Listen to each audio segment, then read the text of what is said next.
Bueno, bienvenidos todos. Welcome everyone. Zane Cho es una escritora de fantasía, nacida y criada en Malasia y actualmente residente en el Reino Unido, aunque en su biografía dice que ella vive en un lugar imaginario entre ambos lugares. Es autora de las novelas de la saga del Hechicero de la Corona y la novela Blackwater Sister, así como la antología de relatos Spirits Abroad, que no está traducida al español, aunque es fantástica, y desde aquí hago un llamamiento a todos los editores de España que por favor necesitamos estos relatos, pero uno de estos relatos sí está traducido, es La mujer de terracota, y lo podemos tener. It'll survive. Yo sigo. Zen ha ganado los premios Hugo, Crawford, British Fantasy y ha sido finalista de otros como los Locus y los Astounding. Ha participado en eventos por todo el mundo, ha alzado su voz para reivindicar justicia social, para hablar de problemas de género y hoy tenemos la enorme suerte de tenerla aquí con nosotros.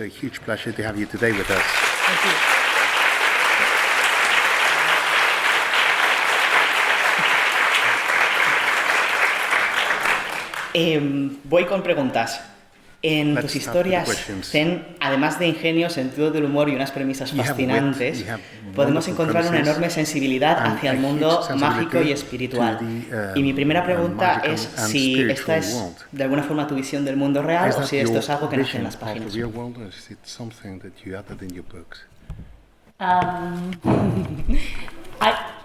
I don't think magic is a real thing in the real world. So, but I do think the world is quite funny, so that's probably part of my vision of the world. Even when things are really bad, there's often something that's quite funny that's going on, or I think people react to things in quite a funny way.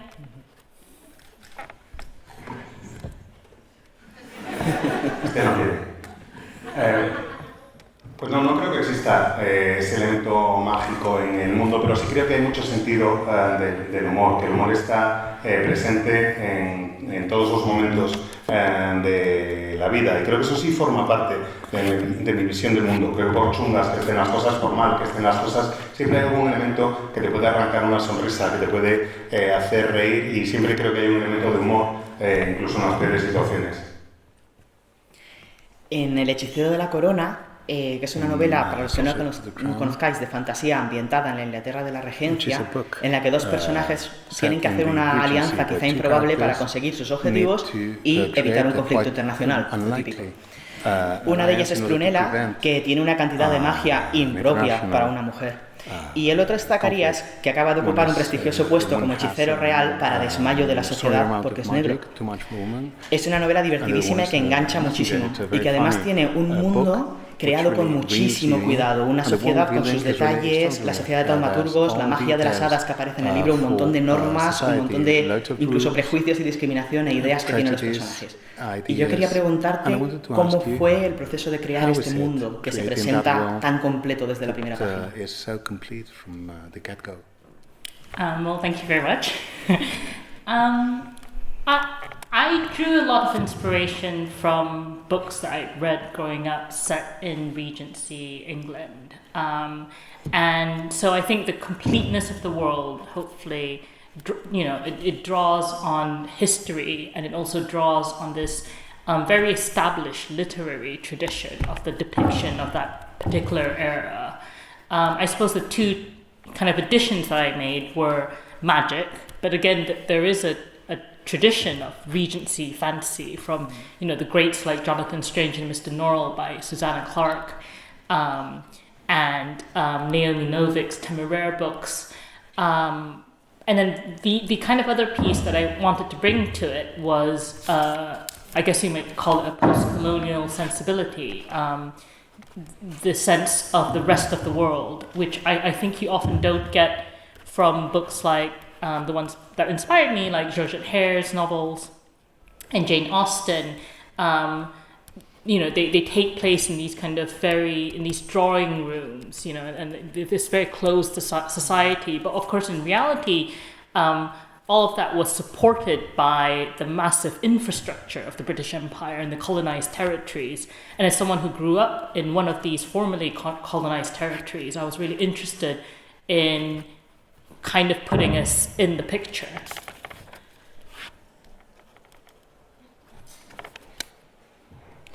Pues muchas gracias por la pregunta y los comentarios.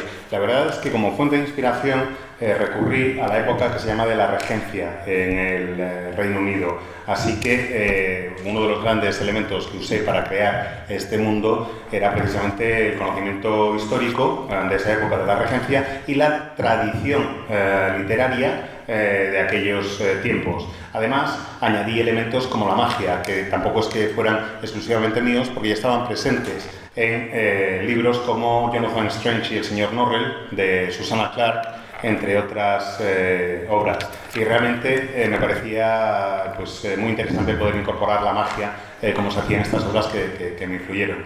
Pero lo que sí creo que aporté como segundo elemento propio es una sensibilidad postcolonialista, incluir una perspectiva distinta para explicar lo que ocurría en el resto del mundo, algo que no estaba presente en los libros de George O'Hare o de Jane Austen, en donde todo tiene lugar en salitas y salones cerrados, en una sociedad que está totalmente cerrada y que no es consciente de lo que le rodea.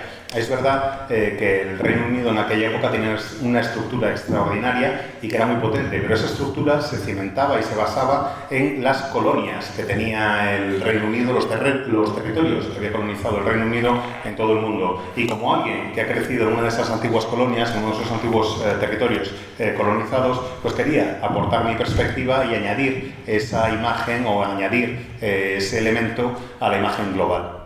De hecho, una de las cosas que se agradece al leer este libro es que la magia no se limita solamente a Inglaterra. Tenemos las sorcières francesas, pero también vamos mucho más allá de Europa. ¿Qué puedes contarnos de Jeanne d'Arc y de las lamias? Las lamias es la traducción en español.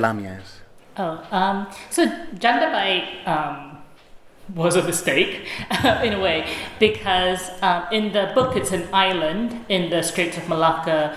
In real life it's a place in Pahang. It's land bound and it's in the hills.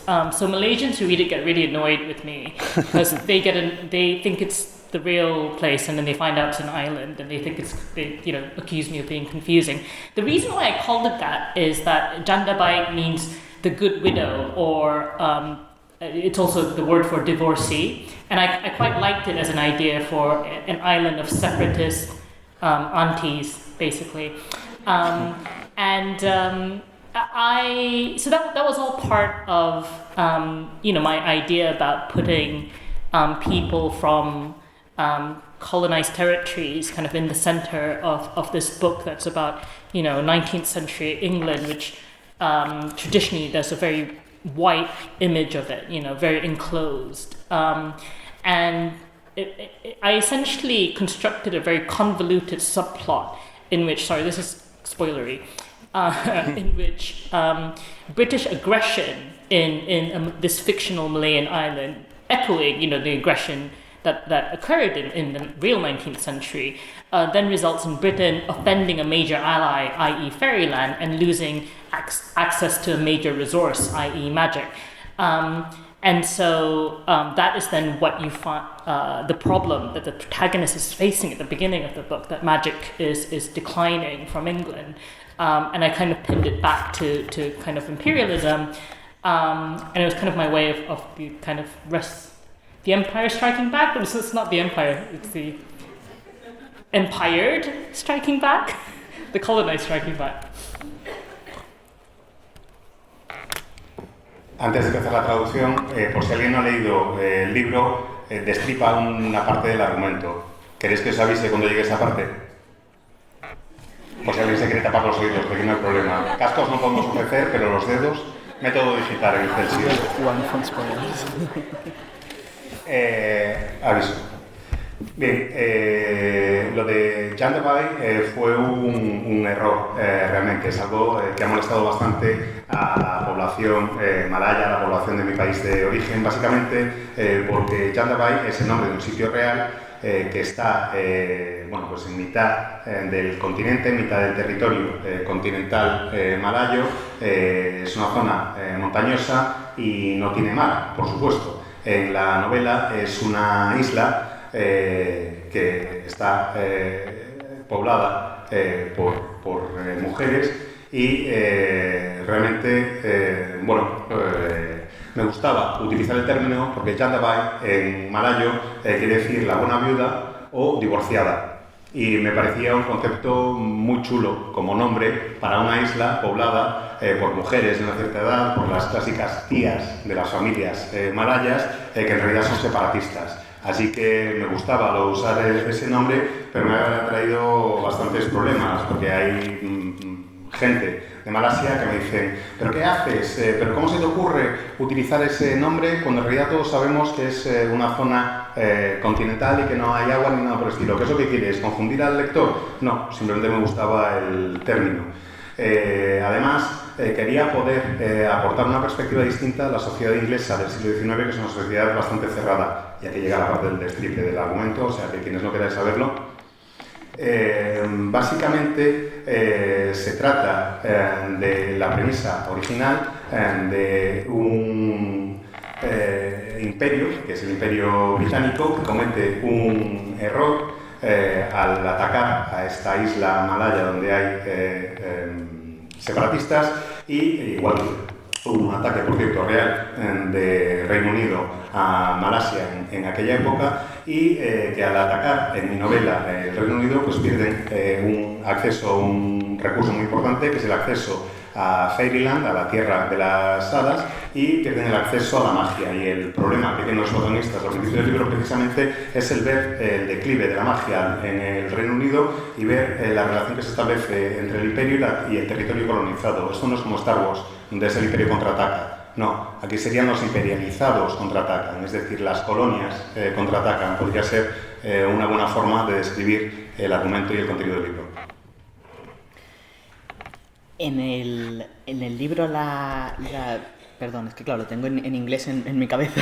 La reina legítima sucede en el mismo universo, pero en el mismo universo que el hechicero de la corona, pero esta vez las protagonistas son dos hermanas, Muna y Sati, que están aquejadas por una maldición y tienen que viajar de Jandabai, que acabamos de hablar del lugar, a Inglaterra para pedir ayuda. Y el viaje es a través del temible mundo de las hadas. Mi pregunta sería, ¿cómo fue volver al mismo mundo, pero con una perspectiva totalmente distinta? Yeah, I was keen to go back from a different perspective because I felt I'd spent enough time in the heads of British people, and it was time to go back to Malaya, as it were, I found it very difficult that this is my second novel, published novel, to write, and it felt a journey the way that Muna, the main character, takes a quite difficult journey, through Fairyland to England, to try to break this curse. But I wanted, it made me also think a little bit more about some of the tropes that I used in the first book. So I drew on this idea of Fairyland in the first book as being very English, actually, with a very English fairy king and queen. And then it struck me that, of course, if you had a magical realm, then all cultures would be familiar with this realm and would understand it in different ways. So in the second book, the Fairyland is referred to as the realm of the spirits, which is kind of the translation from what you'd call, a magical world in Malay. And I was forced to conclude in the end that actually Fairyland was very culturally specific. It was specifically ruled by a king and queen who were Anglo-Malay, so they were kind of mixed race English-Malay family, because obviously it couldn't be. I think when you write this and you're drawing in these tropes, you're like, oh yeah, they're kind of universally magical fairy realm, and then you start thinking about it, you're like, okay, but then their names are English, so obviously they have to be English, but then they also, I've now given them these relatives who are Malay, so they're also Malay, but they're not anything else. They're not, for example, Chinese, they're not Spanish. But yeah, so it was an interesting exercise, actually, first drawing on these tropes that I grew familiar with as a child reading British novels in Malaysia, and then kind of bringing that other perspective to it.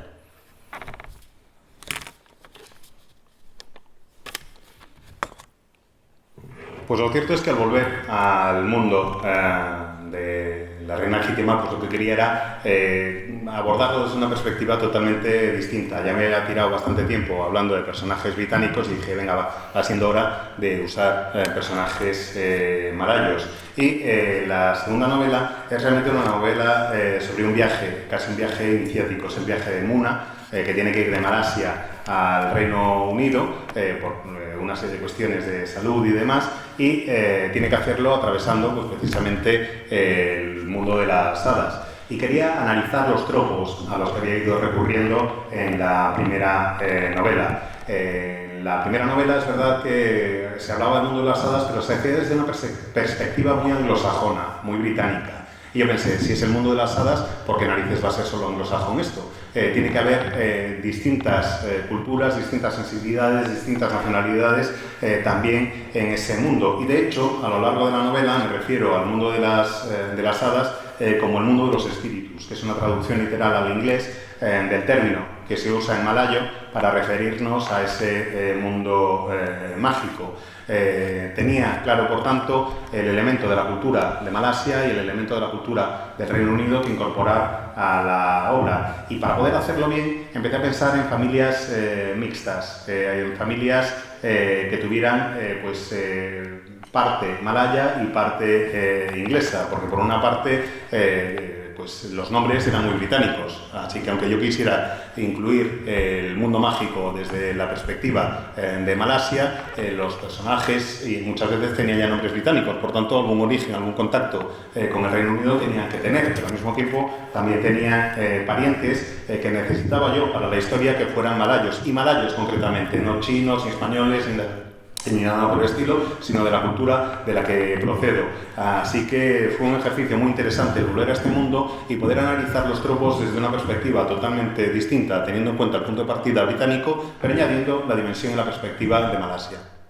El poder descubrir este mundo de los espíritus y todo este, no sé cómo decirlo, este paisaje fantástico de Malasia, fue para mí una de las cosas más fascinantes al leer Spirits Abroad. Esto es de nuevo mi llamamiento a, por favor, los traductores y editores a que nos traigan estas historias, porque en Spirits Abroad nos encontramos una serie de relatos en las que aparecen fantasmas, espíritus, dioses, críptidos de todo tipo de folclore malayo, muchas veces integrados en el mundo cotidiano de los humanos, lo que los hace realmente fascinantes. Tenemos una estudiante completamente estresada que puede pedir 3 deseos a un pez y se cumplen. Tenemos un estudiante de medicina que se enamora de un dragón. Tenemos un fórum de visibilización de identidades minoritarias en las que de repente hace aparición un personaje del folclore que vive en el bosque. Son una serie de relatos totalmente dispares, todos ellos muy interesantes. Y mi pregunta es, ¿de dónde salen? ¿Te propusiste escribir un libro de relatos y las ideas vinieron todas a la vez? ¿Son una recolección de ideas que por goteo te han venido durante años? Bits and pieces that you were gathering through the years? I wrote them over time. I primarily wrote them because at the time I didn't know how to write a novel. So I thought a short story might be a bit easier. But I wanted to explore local folklore, and I'm remembering I didn't answer your question about the Lamia, who also appear in Sorcerer to the Crown and the True Queen, and I call them Lamia, but they're really meant to be Pontianak, which are a kind of, we call them Hantu, which kind of translates a bit to like demons or spirits. That's not an exact translation, but they're a bit like, yokai in Japan. They're kind of local spirits. Many of them live in the jungle, and I would say most of the Malaysians I know believe in them, including people who are university educated, my age, and so on. So my best friend, for example, was really surprised to find out that I don't believe in ghosts or spirits. And she said, how can you write all that stuff if you don't believe in it? And I said, well, I can only write about that stuff because I don't believe in it. Because if I believed in it, I would be too scared to want to write about it. Because most of them are quite terrifying. So the Pontianak, for example, famously, she kind of appears by the roadside, and she's kind of like will devour your guts and so on. So they're not very pleasant. But I thought they were very interesting, and that's why I wrote some short stories about them. they're often quite cozy stories that I write, and I think probably it's because my ultimate stance on spirits is actually that I don't believe in them, but I'm slightly worried they don't care whether I believe in them or not. And so I think I write these quite cozy stories to kind of defang them.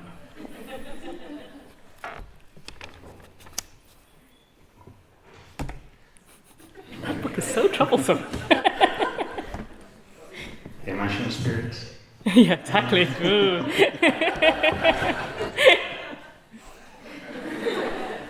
La verdad es que los relatos fueron apareciendo por goteo, poquito a poco con el paso del tiempo, y fueron ideas que fueron surgiendo, de las que fui tomando nota mientras me planteaba cuándo y cómo escribir una novela, una especie de ensayo, que era lo que me gustaría hacer en realidad. Así que ese es el origen de los relatos de este tomo. Me he dado cuenta además de que no había respondido a la segunda parte de tu anterior pregunta, que era la de las lamias, así que vamos a ello. Las lamias se conocen también en malaya como Bontenam o Hantu, que vendría a traducirse como demonio o espíritu. Es algo parecido a los yokai en Japón, que son esos espíritus locales o tradicionales que están muy vinculados con el mundo con el mundo natural, con el entorno natural. La mayoría de los malayos creen en estos espíritus, y cuando digo la mayoría me refiero a la mayoría, incluso personas con educación superior y demás creen en este tipo de espíritus. De hecho, mi mejor amiga de la universidad se quedó alucinada cuando le dije que yo no creía en los espíritus y en los fantasmas. Y ella me decía, pero ¿cómo es posible que no creas en ellos si encima te ganas la vida escribiendo sobre ellos? Y mi respuesta es que precisamente escribo sobre ellos porque no creo en ellos, porque si creyera en los espíritus y los fantasmas estaría demasiado aterrorizada como para atreverme a escribir sobre ellos. El caso es que, bueno, además estos espíritus, demonios y fantasmas no son nada agradables, os lo puedo asegurar, son bastante chungos. Si te los encuentras, por ejemplo, se suelen aparecer en las cunetas y al lado de las carreteras y devoran las entrañas de quien tenga la desgracia de pasar cerca de ellos. En fin, que no son muy amables, pero sí son muy interesantes para contar historias con estos espíritus como protagonistas, y de ahí han ido surgiendo los relatos. Además, creo que aunque yo no crea realmente, valga la redundancia, en los espíritus, bueno, si escribo estos relatos y los trato medianamente bien y los pongo de protagonistas, existan o no existan, por lo menos a mal conmigo del todo no van a estar. Un poquito bien les voy a caer. En La mujer de terracota nos trasladas al más allá chino, en donde es un mundo totalmente burocrático, con un emperador, funcionarios, y donde los muertos ricos pueden sobornar a los demonios para que el infierno no sea tan malo. Y seguimos la historia de Xiu Xin, que es una adolescente a la que nada más llegar allí la casan con un hombre mucho mayor que ella. Es su segunda mujer. Y en poco tiempo dentro del relato llega la tercera mujer, que es, de hecho, la mujer de terracota del título. En este relato, muchos personajes tratan a la mujer de terracota como un objeto, porque al fin y al cabo está hecha de terracota, pero también tratan a Xiu Jin como un objeto y no la toman en serio. De hecho, la propia Xiu Jin, hasta cierto punto de la historia, es prácticamente un testigo en la que no se implica mucho. Parece que no se implica mucho en la vida y tampoco se parece implicar mucho en la muerte. ¿Cómo fue trabajar con una protagonista que hasta cierto punto parece testigo de la historia de otros? Yeah, she is very passive.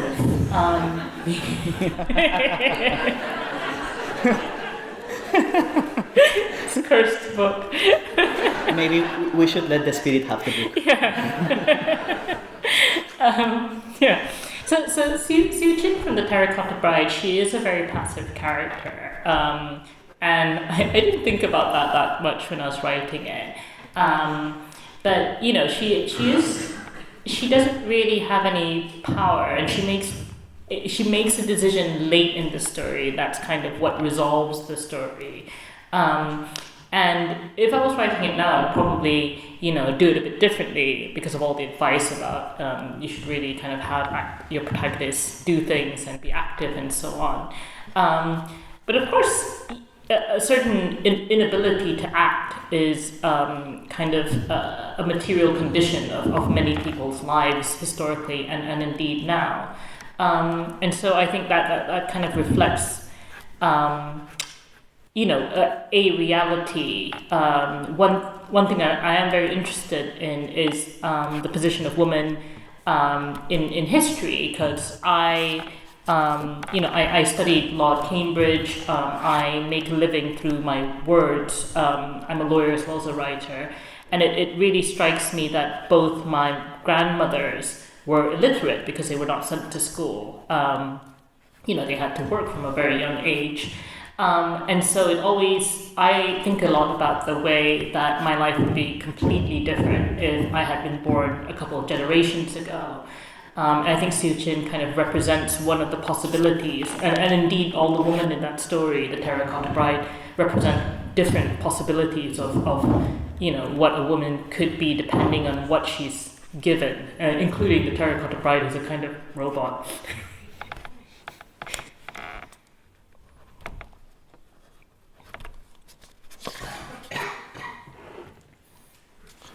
Pues la verdad es que es un personaje efectivamente muy pasivo, que decide no actuar y que, tiene razón, actúa o ejerce, mejor dicho, como testigo de la vida de otras personas, pero es básicamente porque no tiene poder de decisión, no puede tomar decisiones. Creo que si lo reescribiera hoy lo haría de una manera distinta, sí le daría una mayor relevancia, que podría tratar de actuar más y mejor. Creo que esa incapacidad de actuar define a la narradora, pero también define a mucha gente hoy en día, y es un reflejo de una realidad que sigue existiendo. Una de las cosas que más me interesaba a la hora de escribir La mujer de terracota era analizar el papel y las opciones que hemos tenido las mujeres a lo largo de la historia. Yo soy licenciada en Derecho por Cambridge. Ejerzo como abogada y como escritora, por tanto me ganó la vida con las palabras, pero mis dos abuelas eran analfabetas. No pudieron ir a la escuela porque tuvieron que empezar a trabajar de muy pequeñas, y yo me he preguntado muchas veces cómo hubiera sido mi vida, cuán diferente hubiera sido mi vida si llego a nacer hace un par de generaciones y no en la que me ha tocado. Creo que las mujeres hemos tenido la capacidad de desarrollarnos según las oportunidades que se nos han ido dando, según las opciones que hemos tenido ante nosotras. Y esa es una de las cosas que quería tratar en La mujer de terracota, esta idea de ver qué opciones estaban disponibles ante estas mujeres, porque dependiendo de las opciones que tuvieran, ellas tendrían un recorrido vital y un desarrollo totalmente distinto. Y creo que en realidad todo depende de que se proporcionen esas opciones, que incluso La mujer de terracota, que es casi un robot, hubiera podido tener una historia y un desarrollo distinto si se le hubieran proporcionado las herramientas y las opciones para ello. En Black Water Sister tenemos a la protagonista Jess, que vive en Estados Unidos y que vuelve a Malasia por primera vez desde que era niña para reunirse con su familia allí, familia algunos de cuyos miembros no ve en años. Además, prácticamente en el mismo tiempo, su novia, Sharanya, se va a mudar a Singapur, y Jess no sabe cómo decirle a su familia que a lo mejor a ella también le gustaría irse a Singapur con su novia, porque su familia no sabe que Jess tiene novia y no sabe que es lesbiana. Además de todo esto, Jess está oyendo una voz dentro de su cabeza, que es la del fantasma de su abuela, Ama, que tiene asuntos pendientes y que quiere resolverlos con Jess como medium. Jess, al principio de la historia nos encontramos a una Jess estresada, arruinada, sin trabajo, en el armario, encima con el fantasma de su abuela hablándole. Hay muchos aspectos de Jess en los que uno se puede identificar mucho. ¿Todos los millennials somos Jess? Es mi pregunta. All millennials Jess? I think I calculated her age. She's actually a Zoomer. She's a Generation Z. I know. But she's obviously spiritually a millennial because I'm a millennial. So yeah, I was inspired, funnily enough, for parts of Jess's character by the anime Yuri on Ice. I don't know if you've watched it. See some fans in the audience, yeah. We're apparently not getting a movie. That's disappointing.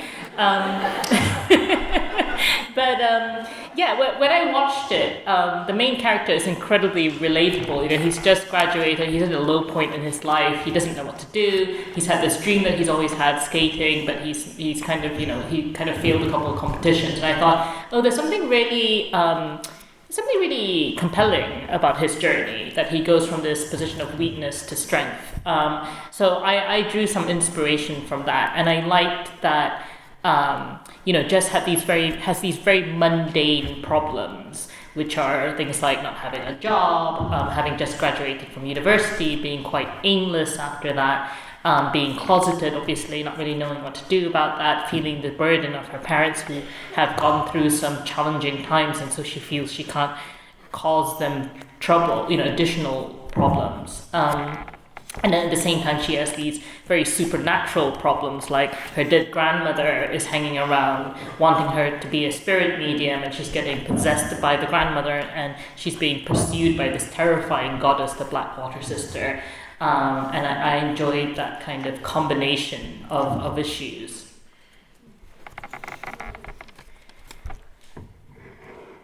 No, es verdad que es una millennial, pero tiene una boomer dentro, o sea que no lo... No, una zoomer.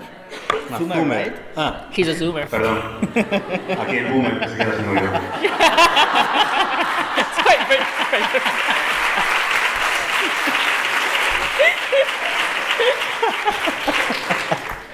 El caso es que parte de la personalidad de Jess viene del anime Yuri on Ice, que, en fin, la serie está muy bien, lo de la peli vamos a dejarlo a un lado, pero es un personaje que me gusta mucho porque acaba de licenciarse, está en un punto bajísimo de su vida, el patinaje le había servido de referencia hasta entonces y ya no es el caso. Y me gusta lo que se cuenta en Yuri on Ice porque me parece muy interesante ese viaje desde una posición de debilidad a una posición de fuerza, me sirvió de fuente de inspiración. Jess tiene una serie de problemas que son problemas muy cotidianos, pero son problemas con los que nos podemos identificar. Se acaba de licenciar, está en paro, todavía está en el armario, no se atreve a decirle nada a sus padres porque sus padres han pasado por toda una serie de dificultades y no quiere ser una carga adicional, y encima tiene el problema de que el espíritu de su abuela pretende poseerla para acabar, para lograr resolver todo aquello que todavía tenía pendiente en la vida, y encima le persigue una diosa atacadora que es esta Blackwater Sister del título, y me pareció que era realmente un personaje muy interesante con todos esos elementos en su interior. Además de el interés por seguir las aventuras de Jess, porque realmente te captura desde la primera página y quieres saber qué es lo que está pasando exactamente con su abuela y cómo va a manejar esta situación. En este libro yo veo que hay una reflexión sobre distancias, sobre pertenecer o no pertenecer. Tenemos a Jess, que por un lado es estadounidense, pero también es malaya, y su familia está allí. Y parece como que es de los dos sitios o de ninguno a la vez, pero a la vez es ciertamente un poco ajena a su familia, porque pertenece a esta familia, pero ellos no la conocen quizá tanto como a ella le gustaría que la conocieran. ¿Se puede ser de dos sitios o de más de dos? ¿Se corre el peligro de no ser de ninguno? ¿Se puede pertenecer a una familia sin que te conozcan?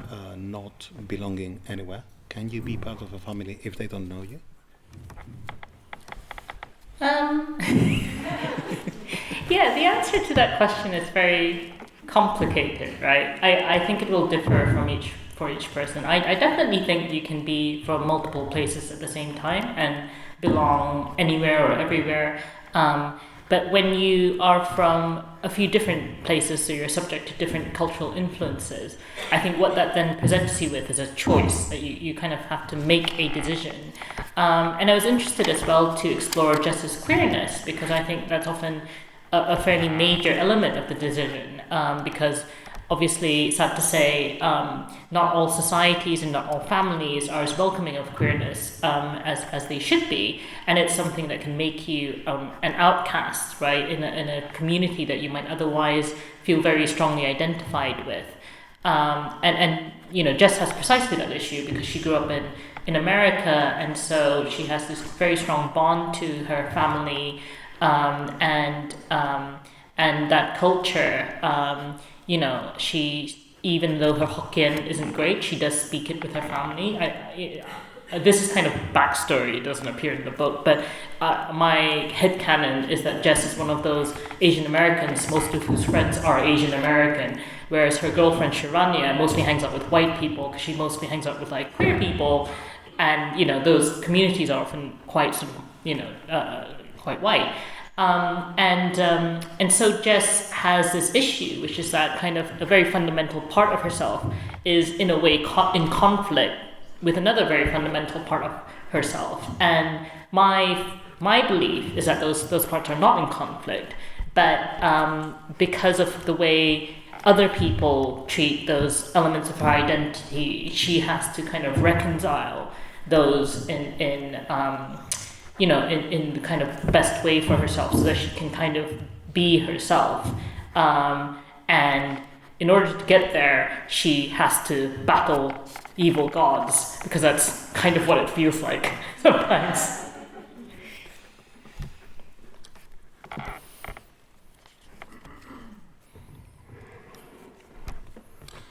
Pues la verdad es que me resulta una respuesta un tanto complicada.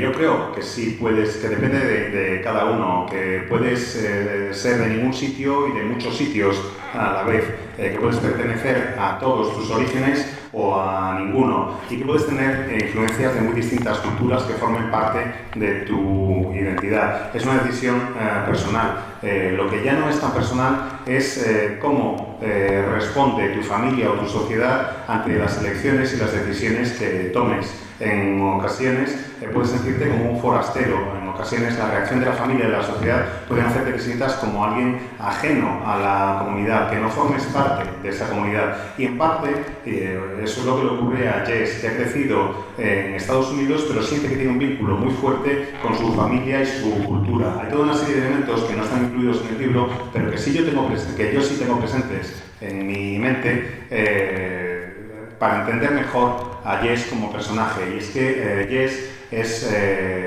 asiático-americana, tiene raíces asiáticas y americanas al mismo tiempo, y que su novia en realidad ha crecido, aunque se traslada a Singapur, ha crecido en una comunidad que es eminentemente blanca. Entonces hay una perspectiva ya distinta en la forma en que las dos abordan el mundo. Jess se encuentra con que hay dos partes de ella que están en conflicto, dos partes que son muy importantes de su vida, que están en conflicto entre sí. Y no porque ella sienta el conflicto en su interior, con sus distintas herencias y sus distintos orígenes y su identidad, sino porque el resto del mundo la trata como si esas dos partes suyas tuvieran que estar enfrentadas, como si tuvieran que estar en conflicto constantemente. Y Jess se pasa una parte del libro buscando precisamente la forma de reconciliar esas dos herencias, esas dos partes tan importantes de su ser, para poder convertirse en ella misma.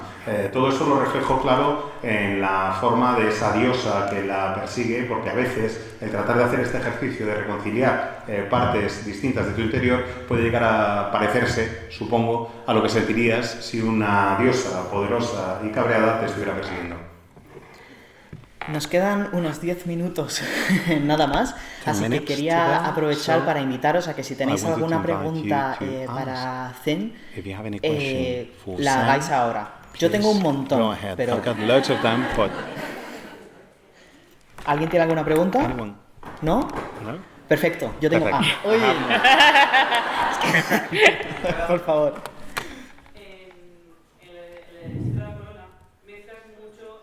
In Head to the Crown, you mix humor and politics. How do you do that? Because I think the balance is really good. I'm really glad you think the balance is good. I always reach a point in some of my projects, any project I'm doing, where I'm like, how do I keep it really fun, but then also manage all the other stuff?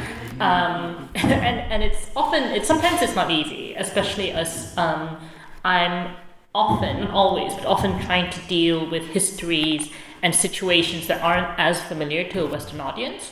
And so you don't want to sit there and, well, in 1969, and explain all the stuff. But you want I want it to be in there because it's meaningful to me, but then I also want it to be a fun book because that's the kind of thing I like to read, that combination. And I think humor is deeply serious, and it's something that to me, if I don't include the fun, it doesn't feel a fully fleshed out world, I think. So that's why I do it. I don't know how I do it. With difficulty, I think is the answer.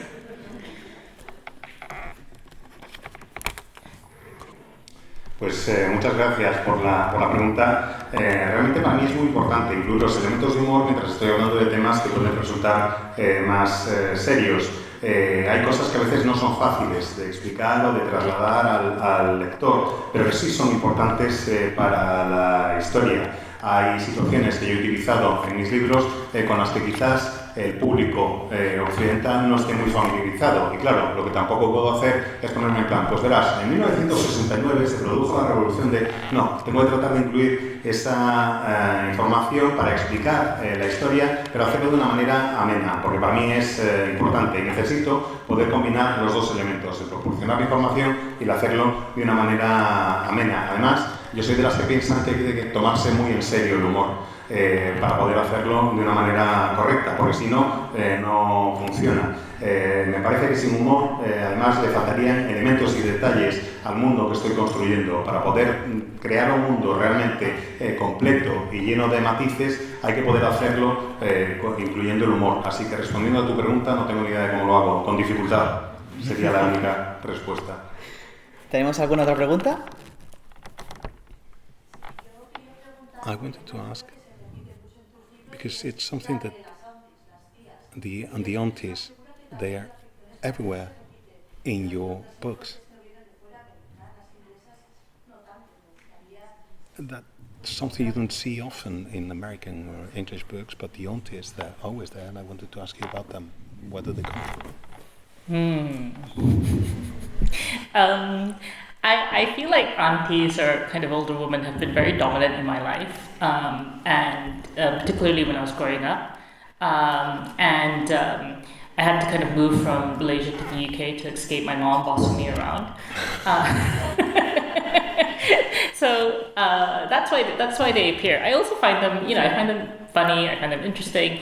Why shouldn't older women appear in books? My only issue actually is and this is my own self-challenge, is that I am concerned that I write overly nurturing older women, and I think obviously there should be a range of representation of different kinds of older women, which is why the Blackwater Sister, for example, my most recent book, features a grandmother who I think is extremely unpleasant. But because at the same time she's quite feisty, and I think because she's kind of a cute older lady, readers respond in a really interesting way. They're like, Amma has never done anything wrong in her life. And I'm like, yeah, but she attempted murder. I mean, that is the thing she did.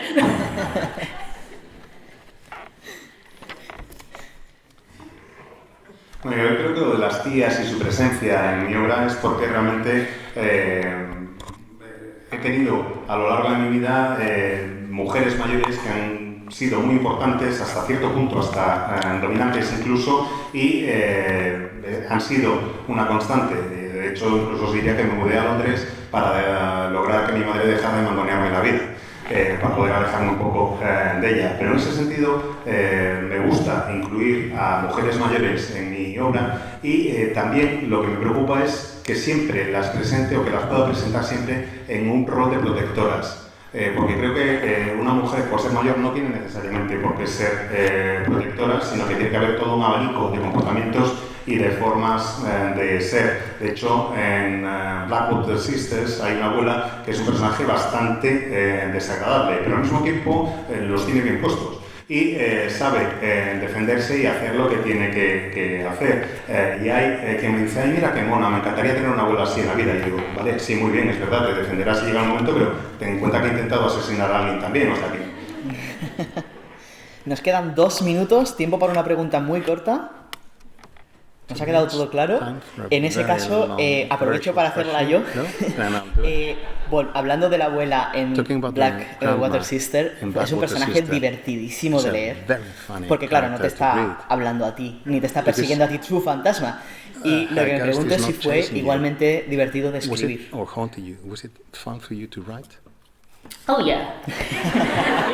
You know, she's a kind of character that you get her to say all the things that people usually wouldn't say because they're being polite, right? Sí, fue muy divertida, sobre todo porque es el tipo de personaje que puede permitirse decir lo que normalmente no se dice.